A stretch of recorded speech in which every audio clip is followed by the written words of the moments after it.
Cette vidéo revient sur le dossier glaçant de Taylor Pomaski, cette femme de 29 ans dont la disparition brutale, en 2021, a bouleversé tout le Texas. Une affaire qui, partie d'une simple disparition de personnes, s'est transformée en un mystère macabre impliquant une ancienne star de la NFL. Une relation explosive et une issue fatale que personne n'aurait pu imaginer. Aucun hurlement n'a retenti. Aucun voisin n'a rien vu d'anormal. Aucune sirène n'a résonné. Juste ce petit feu de jardin qui a crépité un instant avant de s'éteindre avant le lever du jour. Taylor Pomaski a été vue vivante pour la dernière fois chez elle, à Spring, Texas, au cours d'une soirée qui semblait banale. La nuit paraissait sans histoire. Ce qui s'est passé ensuite allait briser sa famille, hanter tout un quartier et déclencher en douce l'une des enquêtes pour homicide les plus méticuleuses de ces dernières années dans le comté de Harris. Depuis plusieurs mois, Taylor vivait avec Kevin Ware Jr. Ancien joueur professionnel de football américain. Les voisins disaient que le couple restait plutôt en retrait. Les proches, eux, sentaient la tension. Ils la voyaient, même s'ils ne mesuraient pas encore à quel point les choses étaient graves. Tout bascule le dimanche 25 avril 2021. Des invités arrivent en début de soirée pour ce qui devait être une soirée tranquille, musique, verre, détente. Les témoins se souviennent de rires, de cris, et surtout d'une dispute particulièrement violente entre Taylor et Ware. Elle semblait bouleversée. L'un des invités se souvient qu'elle voulait partir mais n'a jamais franchi la porte. Un autre affirme qu'on l'avait enfermée dans une pièce pendant un moment. Vers minuit passé, plusieurs personnes étaient déjà parties. Taylor, elle, n'a plus jamais été revue. Sa voiture était toujours dans l'allée. À l'intérieur de la maison, son sac, son téléphone, son chien, tout était resté intact. Personne n'a appelé le 911. Aucune disparition n'a été signalée avant des semaines. Ce n'est pas un cri qui a alerté quelqu'un. C'est le silence absolu. Les messages de Taylor cessaient de recevoir des réponses. Elle n'appelait plus sa mère, chose qu'elle n'avait jamais manqué de faire. Les jours passaient, ses messages restaient non lus. Début mai, ses parents, qui vivent hors de l'État, contactent enfin la police. Cela faisait plus d'une semaine qu'ils étaient sans nouvelles de leur fille.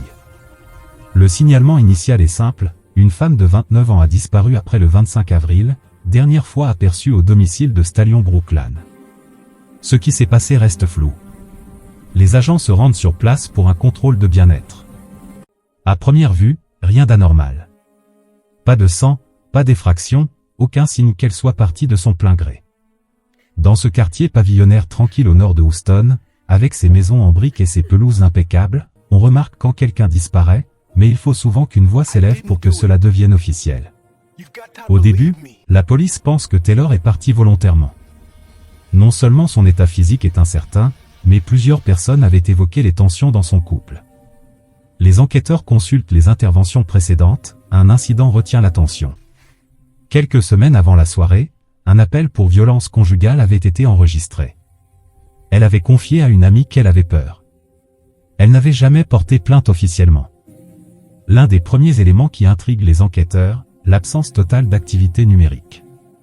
Aucune transaction bancaire, aucun ping de téléphone, aucune connexion sur les réseaux sociaux. Rien. Comme si elle s'était littéralement déconnectée du monde. En 2021, ce genre de disparition est rarement accidentel. La dernière fois où elle a été vue avec certitude se situe entre 22h30 et minuit. Personne ne se souvient de l'avoir vue quitter la maison. Aucun trajet Uber, aucun appel sortant. Soit il faisait trop noir, soit les caméras du quartier ne fonctionnaient pas. Les policiers interrogent le voisinage. On parle de cris, de musique forte. Puis une voisine mentionne quelque chose d'inattendu, elle se souvient avoir vu de la fumée dans le jardin cette nuit-là. Un petit feu, elle pensait qu'il brûlait simplement des déchets. Elle n'en avait jamais parlé à personne. Les enquêteurs retournent au domicile pour une seconde inspection. Cette fois, ils utilisent du luminol dans la cuisine, le couloir et l'entrée vers l'arrière. Rien ne ressort immédiatement. Pas de traces massives de sang, pas de marques de traînage. Mais quelque chose cloche. La salle de bain est étrangement propre. Les joints du carrelage ont été récurés à la javel. Pourtant, aucun service de ménage professionnel n'est venu. Au lieu de rassurer, l'absence de preuves ne fait qu'alimenter les questions. Qui a été la dernière personne à parler à Taylor? Qui est resté après le départ des invités? Et pourquoi quelqu'un a-t-il nettoyé la salle de bain à fond le lendemain de la disparition d'une invitée? Les enquêteurs passent au crible l'entourage, les personnes présentes cette nuit-là, ceux qui sont partis tôt, ceux qui ont un casier. Comme on pouvait s'y attendre, un nom revient sans cesse, celui de l'homme qui semblait lié à tout le monde, Kevin Ware Jr. Mais d'un point de vue juridique, on reste sur une disparition. Pas de corps, pas de scène de crime confirmée, pas de témoin direct. Juste une jeune femme qui s'est volatilisée dans la nuit. Si Taylor avait été encore en vie, peut-être que la police aurait vu le schéma se dessiner plus tôt. Mais cette prise de conscience est arrivée trop tard. Au cours des 6 semaines précédant sa disparition, amis, anciens collègues, même des membres éloignés de la famille avaient remarqué des changements subtils mais constants dans son comportement. Elle répondait de plus en plus lentement aux messages, annulait des déjeuners sans explication. Quand elle répondait, c'était bref, distant, évasif. En analysant ces messages, les enquêteurs découvrent plusieurs conversations supprimées. Ce qui reste montre clairement que Taylor vivait sous une énorme pression à la maison. Elle parlait de façon vague, c'est juste tendu en ce moment, on essaie de s'arranger. À au moins 2 reprises, elle avoue avoir peur, sans jamais entrer dans les détails. Elle n'a jamais porté plainte, jamais demandé de mesures de protection. Mais il y a cet appel tardif, le 28 mars, environ 4 semaines avant sa disparition. Un appel de moins de 5 minutes à une amie. Cette amie se souvient que Taylor chuchotait, qu'elle semblait perdue. Elle lui aurait dit, « Si jamais il m'arrive quelque chose, souviens-toi de ça. » Elle n'a pas précisé quoi. L'appel s'est terminé brusquement. À cette époque, le nom de Taylor figurait déjà dans les fichiers de police à cause d'un incident précédent. Le 7 avril, le shérif du comté de Harris reçoit un appel pour une dispute conjugale au même domicile de Stallion Brookline. Les agents trouvent une altercation verbale, pas de blessure visible, pas de violence physique évidente. Taylor refuse de porter plainte, refuse même de faire une déclaration écrite. Les agents repartent, l'incident est classé. Dans les jours qui suivent, sa présence publique diminue fortement. Elle qui postait régulièrement sur Instagram devient silencieuse. Son assiduité au travail faiblit, elle manque même un rendez-vous important au tribunal civil.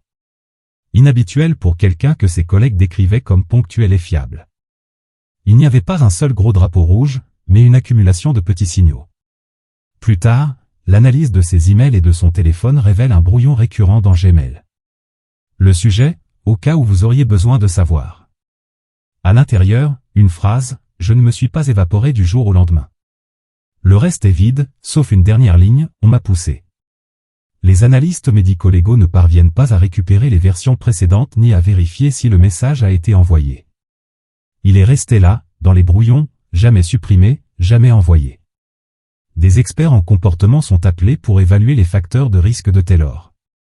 Conclusion, retrait social brutal, allusion vague à la peur, isolement croissant, rendez-vous manqué, elle était clairement dans la catégorie à haut risque de violence conjugale. Mais cette évaluation n'arrive qu'après sa disparition. Quand les enquêteurs interrogent ses amis, un schéma identique émerge. Presque tous, sans se connaître, racontent la même chose, Taylor exprimait une inquiétude, puis immédiatement la minimisait, la banalisait. Elle disait qu'il lui faisait peur parfois, puis riait en disant qu'elle dramatisait. Une semaine avant la soirée fatale, elle avait été plus franche avec une ancienne colocataire, elle envisageait de partir, mais elle avait besoin de temps. Elle ne voulait pas aggraver les choses en agissant trop vite. Et puis il y a eu la soirée. Les enquêteurs le souligneront plus tard, plusieurs personnes avaient entendu Taylor exprimer des craintes, mais aucun de ces signaux n'avait déclenché d'action concrète. Personne, à part Taylor elle-même, ne comprenait à quel point la situation était devenue grave. Quand le contrôle de bien-être a enfin eu lieu, elle avait déjà disparu depuis près de 2 semaines. C'est plus de 10 jours après sa dernière apparition que Taylor Pomaski est officiellement déclarée disparue. Le 9 mai 2021, jour de la fête des mères, ses parents appellent les autorités du comté de Harris.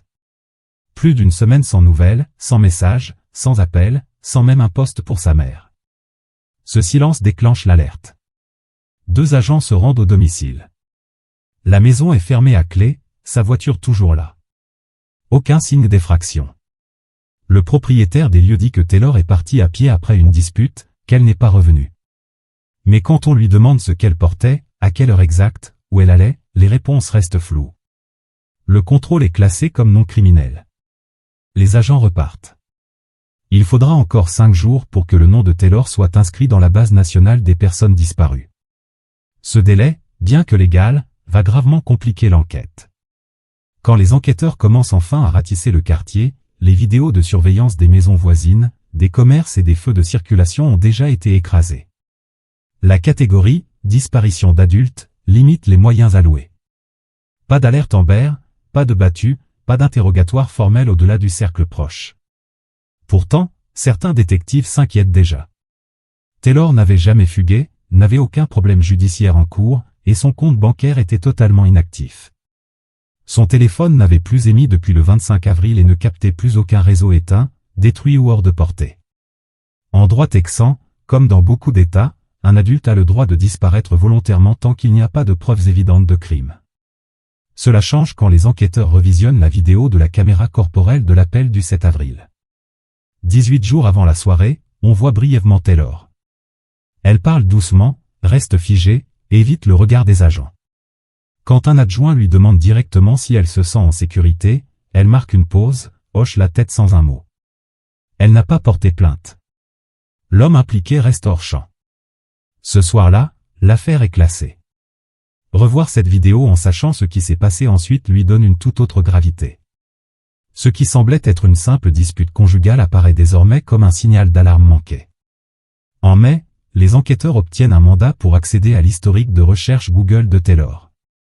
La dernière recherche enregistrée date du 24 avril, la veille de sa disparition, que prendre si on doit partir vite. La recherche n'a jamais été validée. Ce petit détail pèse lourd.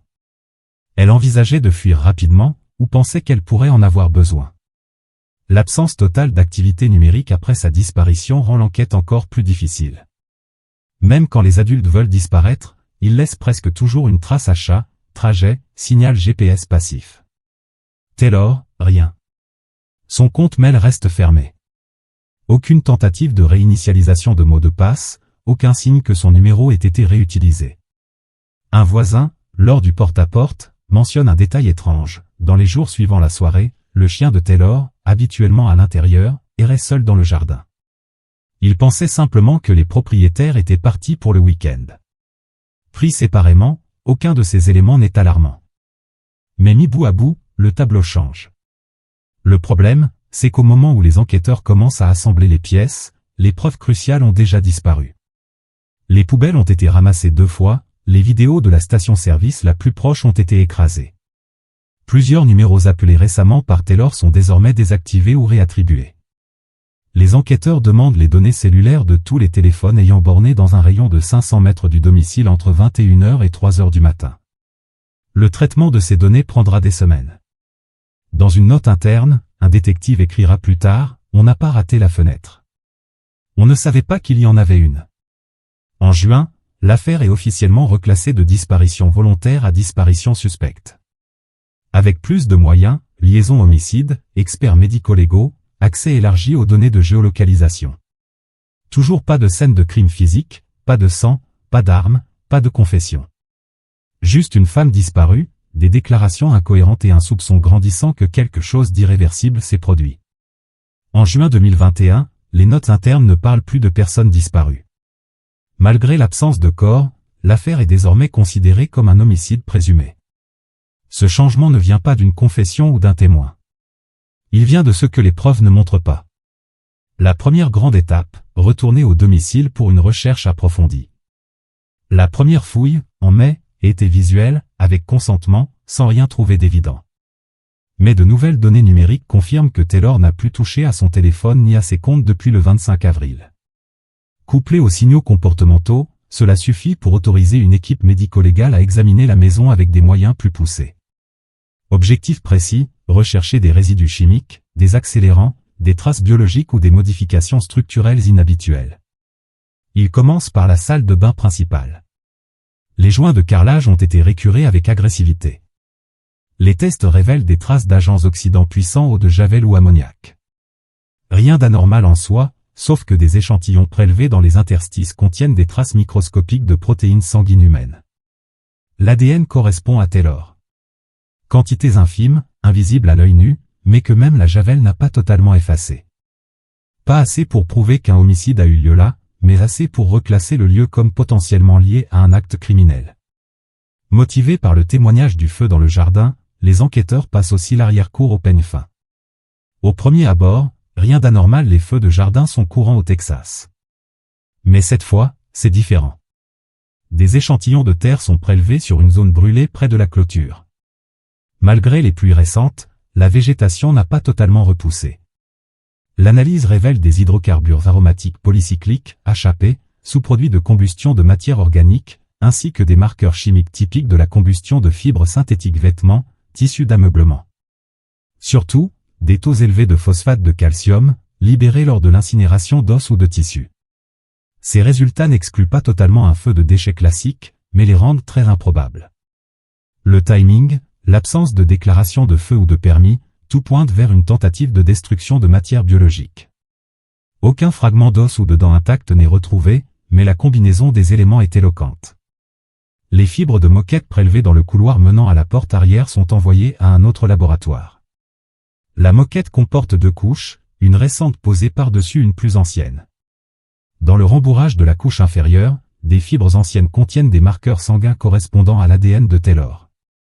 Pas de lutte visible, pas d'armes, pas de flaque, note un enquêteur. Mais c'est propre d'une manière dont les gens ne nettoient pas. Quand le propriétaire est réinterrogé, son récit ne bouge pas, Taylor est parti après une dispute. Aucune mention de ménage, aucune explication pour le feu, aucune justification pour la salle de bain javelisée ou les résidus brûlés. Des analyses UV et infrarouges sont réalisées dans la salle de bain et le jardin. Aucun motif sanguin visible, aucune marque de traînage. Le mot-clé qui revient, contintement. Si quelque chose s'est passé, cela a été géré et dissimulé avec méthode. L'absence de preuve physique devient une preuve en soi. En parallèle, les rares vidéos de surveillance encore disponibles sont examinées. La plupart ont été écrasées, mais une caméra privée, 3 maisons plus loin, capte un bref éclat de lumière dans le jardin aux premières heures du 26 avril. L'horodatage correspond exactement au motif de brûlure trouvé dans le sol. À ce stade, 3 éléments clés, une salle de bain nettoyée mais contenant du sang confirmé de Taylor, un jardin avec des résidus de combustion organique et synthétique, un couloir reliant les deux avec des traces sanguines. Pas encore assez pour inculper, mais assez pour que l'affaire passe officiellement à la brigade criminelle. Le 10 décembre 2021, un technicien travaillant pour une entreprise d'entretien des terrains reçoit l'appel qui va tout faire basculer. En débroussaillant près d'un fossé de drainage, à la limite nord du comté de Harris, il remarque des fragments de tissu fondu et ce qui ressemble à des os d'animal calciné. Son instinct lui dit que quelque chose ne va pas. Il prévient son supérieur, qui contacte la police. En fin d'après-midi, les techniciens de la scène de crime sont sur place. Le fossé est isolé, envahi par la végétation, pratiquement invisible depuis la route la plus proche. Il se trouve à environ 40 km du domicile de Stallion Brookland. L'examen visuel confirme les soupçons, les restes sont humains. Un anthropologue médico-légal dirige la récupération. La zone montre des signes évidents de combustion. Les fragments d'os sont friables, partiellement calcinés, typiques d'une exposition à une chaleur intense. Aucun os complet. À côté, des fermetures éclairs fondues, des œillets déformés probablement de vêtements de sport et des œillets de lacets noircis. Les restes sont envoyés à l'Institut médico-légal du comté de Harris. Après 12 jours d'analyse dentaire comparative, la confirmation tombe, c'est Taylor Pomaski. Près de 8 mois après sa disparition. L'identification change tout. L'enquête devient officiellement un homicide. Chaque élément échantillon, résultat de labo, données numériques est réexaminé avec une nouvelle urgence. Le lieu de découverte offre des avantages tactiques évidents pour dissimuler un corps, caché de la route, sans caméra, sol meuble. Le corps n'était pas profondément enterré. Celui qui l'a laissé la manquait soit de temps, soit de moyens pour creuser une vraie tombe. La combustion semble précipitée, inachevée, irrégulière. L'autopsie ne peut déterminer la cause exacte du décès. Pas de marque de ligature, pas de balle, pas de signe clair de traumatisme contondant. Le crâne est fracturé, mais impossible de dire si c'est ante ou post-mortem. Le rapport conclut prudemment, violence-homicide non exclu. Les enquêteurs comparent les données de combustion du jardin et du fossé, mais l'écart de temps rend toute correspondance chimique directe impossible. Ils se tournent alors vers la géolocalisation et les antennes relais points en superposant les données, un détail crucial apparaît. Environ 12 heures après la dernière fois où Taylor a été vue vivante, le téléphone lié à son compagnon borne à proximité immédiate du lieu de découverte des restes. La triangulation place l'appareil dans un rayon de 2 km assez pour inclure le fossé. Ce n'est pas seulement la découverte des restes qui change la donne. C'est la convergence de deux sites, une maison javelisée à fond et un fossé isolé contenant des restes humains brûlés, reliés par des téléphones qui se sont déplacés entre les deux, par l'absence d'alibi et par des témoignages contradictoires. Comme le résume un détective, on n'a pas eu de confession. On a eu une série d'actions destinées à dissimuler un crime que personne n'avait signalé. Dans les semaines qui suivent, le procureur réunit un grand jury. Malgré l'absence d'armes du crime, de causes de décès confirmées et de témoins oculaires, ils ont un corps, un comportement qui défie toute explication innocente et des preuves médico-légales qui s'emboîtent trop bien. La pression monte rapidement. Une fois les restes identifiés, ils sont rendus à la famille. À la demande de la mère de Taylor, une cérémonie privée est organisée. Le public n'apprend la nouvelle que par un bref communiqué confirmant l'identification et le reclassement en homicide. Un champ envahi par les herbes, laissé à l'abandon pendant des mois, avait fini par livrer la vérité. La découverte des restes de Taylor marque un tournant majeur. Les enquêteurs ne peuvent plus se contenter de schémas comportementaux ou de soupçons circonstanciels. Ils ont désormais la preuve physique irréfutable d'un décès. L'étape suivante, prouver qui est responsable et comment c'est arrivé. Un mandat est délivré pour les données de géolocalisation historique de tous les appareils de Kevin Ware Jr. Le compagnon de Taylor est la dernière personne connue à l'avoir vue vivante. Les données révèlent un timeline extrêmement précis. Du milieu d'après-midi du 25 avril jusqu'aux premières heures du 26, son téléphone reste immobile au domicile. Puis, à 6h13 le 26 avril, il se met en mouvement. Direction ouest, puis nord, jusqu'à s'arrêter près d'une zone rurale, à 1,1 km du fossé où les restes seront retrouvés.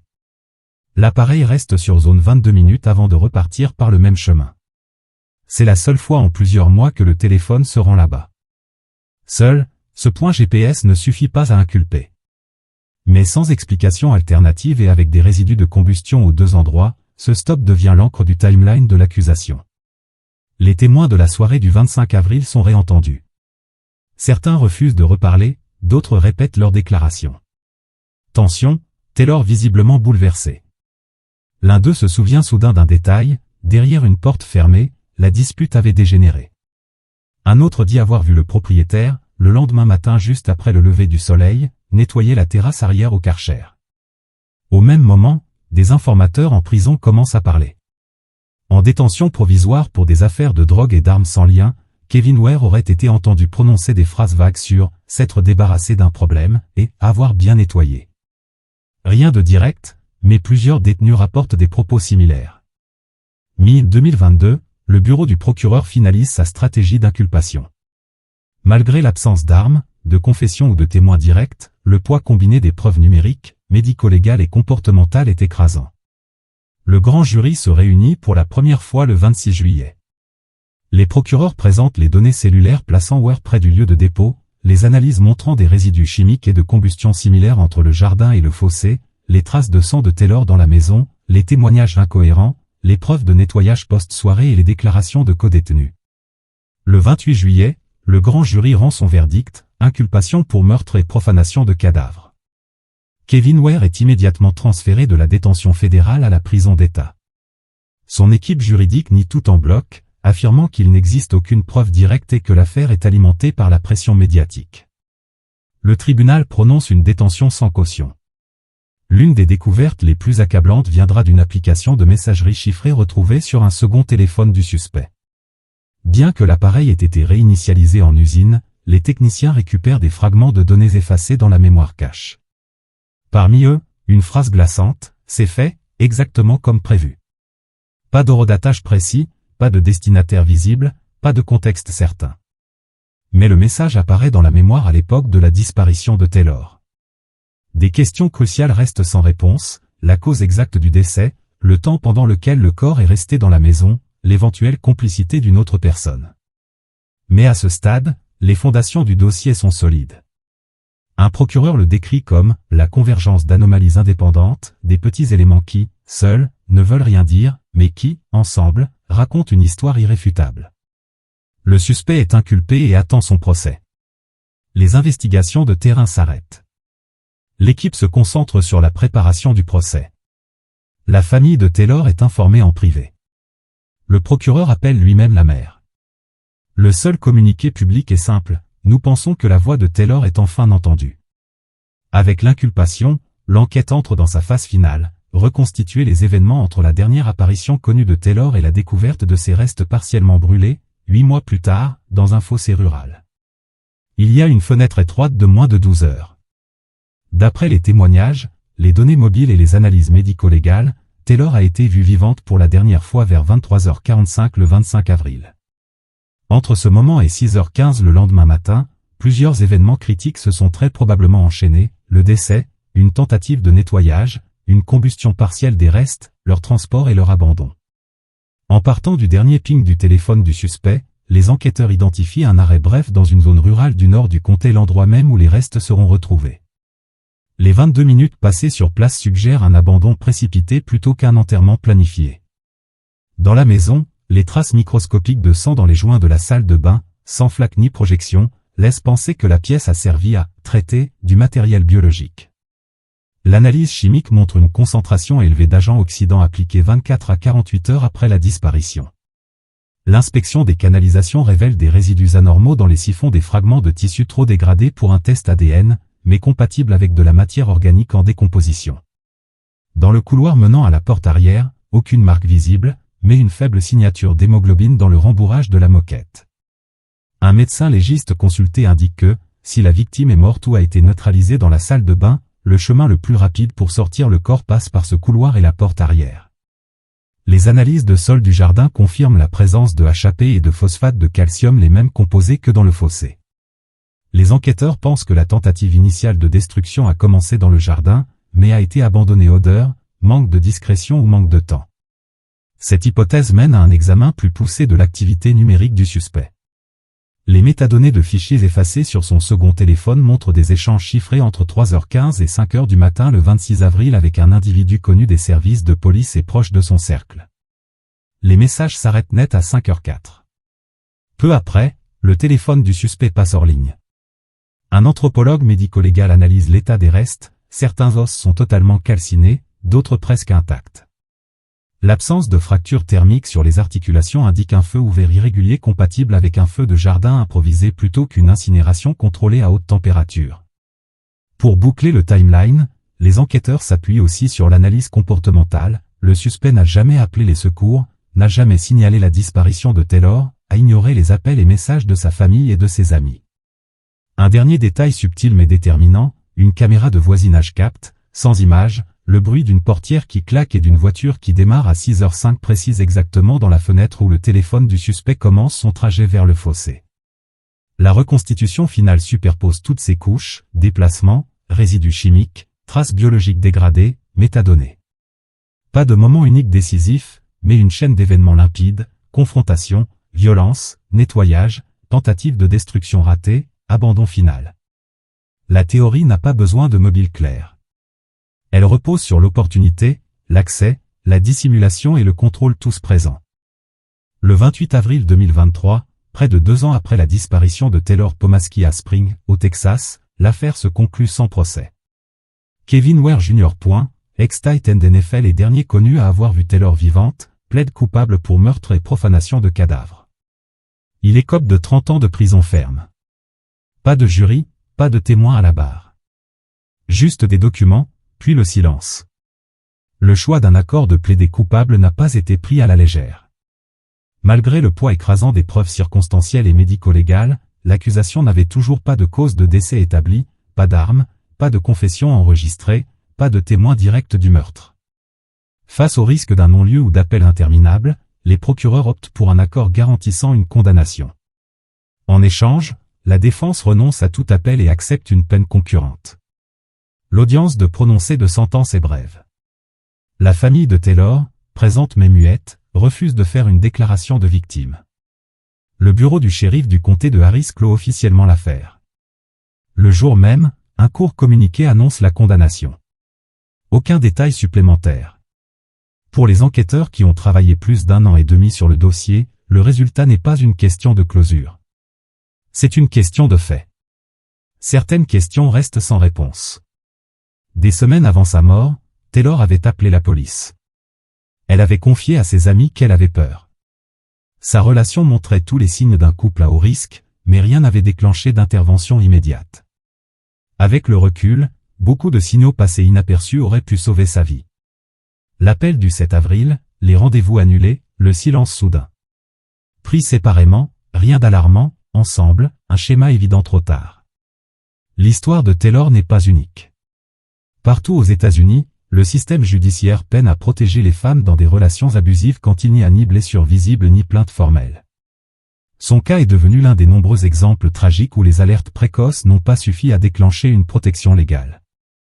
Dans les semaines suivant la condamnation, de nombreuses associations de lutte contre les violences conjugales ont utilisé son histoire pour sensibiliser. Son parcours silence numérique, isolement soudain, peur non déclarée figure désormais dans les formations et les séminaires. Son nom apparaît sur des flyers, des guides de ressources, des présentations discrètes dans des gymnases d'école, à la fois leçons et avertissements. La famille et les amis ont organisé une cérémonie privée à la maison. Pas de discours, pas de déclaration officielle. Dans un moment de silence, la mère de Taylor a dit à une journaliste, elle n'arrêtait pas d'essayer de partir. Elle n'est juste pas allée assez loin. Le tribunal a clos le dossier meurtre et l'a inscrit au registre. L'accord de plaider coupable est public, Kevin Ware purgera au minimum 25 ans avant toute possibilité de libération conditionnelle, il sera alors septuagénaire. Dans les jours précédant sa disparition, Taylor avait rédigé un brouillon de mail intitulé « Au cas où vous auriez besoin de savoir ». Il n'a jamais été envoyé.